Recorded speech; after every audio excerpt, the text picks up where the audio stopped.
I don't think I will ever recover after learning about what happened to Anneliese Michel and listening to the audio tapes of her exorcism. On July 1st, 1976, 23-year-old Anneliese Michel would die after undergoing 67 exorcisms over the span of 10 months for demonic possession. What she experienced leading up to her death is horrifying. So Anneliese lived in West Germany with her 3 sisters and parents, and they grew up very religious as Roman Catholics, and they went to Mass twice a week. When she was 16 years old, she suddenly blacked out at school and walked around in a trance-like state. Her parents didn't quite understand why, but a year later, she blacked out once again. She was in bed this time and woke up in another trance-like state, having wet the bed. Her parents then took her to the doctor where she was diagnosed with psychosis caused by temporal lobe epilepsy. She was then put on a string of medication to try and treat both, but nothing worked. And she was eventually also diagnosed with depression. By 20 years old, Anneliese's mental condition got even worse, and it was at this point that she refused to be around anyone or anything religious. In 1970, she had a devastating third seizure, and after this, she started seeing the devil everywhere she went, and she would hear voices telling her that she was damned and that she was going to rot in hell. After 5 years of no improvement on medication, Anneliese and her parents began to think that she was possessed by a demon. So they appealed to the Catholic Church for an exorcism, but initially they were rejected. They lost all hope in traditional doctors and medication, and eventually they stopped going to the doctor altogether. But in that time frame, Anneliese's behavior grew more and more terrifying. She became incredibly aggressive and would hurt herself. She drank her own urine and would eat insects and crawl under tables. It got so bad that she even barked like a dog for 2 days, would compulsively do up to 400 squats a day, and even bit the head off of a dead bird. She would then resort to growling and was then taken to a commune. During her time there, she couldn't even be in the same room as a crucifix, and she would refuse to drink holy water. When she would walk up to the shrine, she physically couldn't enter because she said that the soil burned like fire and she couldn't take it any longer.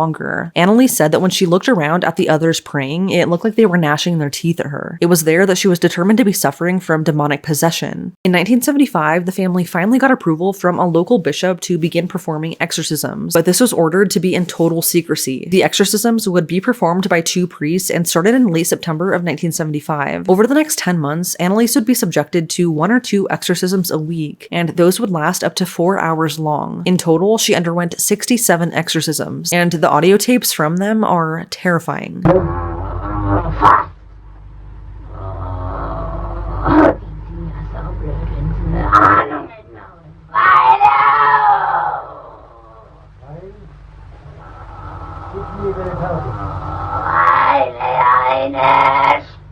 Nein, ich sag's nicht. Aber das Ding, das gäbe Sachen in die Drecksau, das haben die hineingepflanzt. Meinst du, die habe ich dann nur enorm? Ja, ja! So muss ich sagen, dass das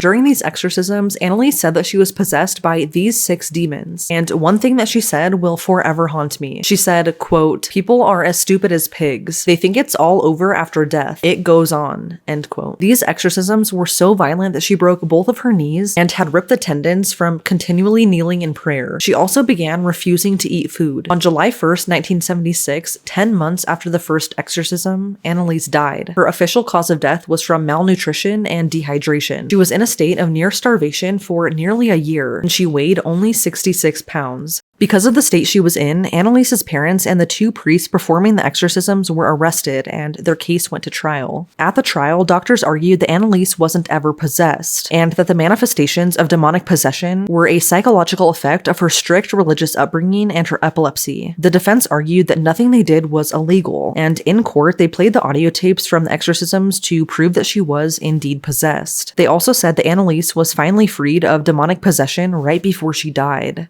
It was proven that her death could have been prevented, and all parties were found guilty of negligent homicide. The priests were sentenced to 6 months in jail, but that was later reduced to 3 years probation and having to pay a fine. Although her parents were found guilty, under German law, they weren't charged because they'd already suffered enough. Several years after the exorcism of Anneliese Michel, the Catholic Church took back the claim that she was ever possessed. I first learned about this case after watching this movie, which is loosely based on Anneliese, and the movie still, to this day, scares me so bad. This is actually the only topic that I am genuinely scared to talk about. Like, it is such bad energy.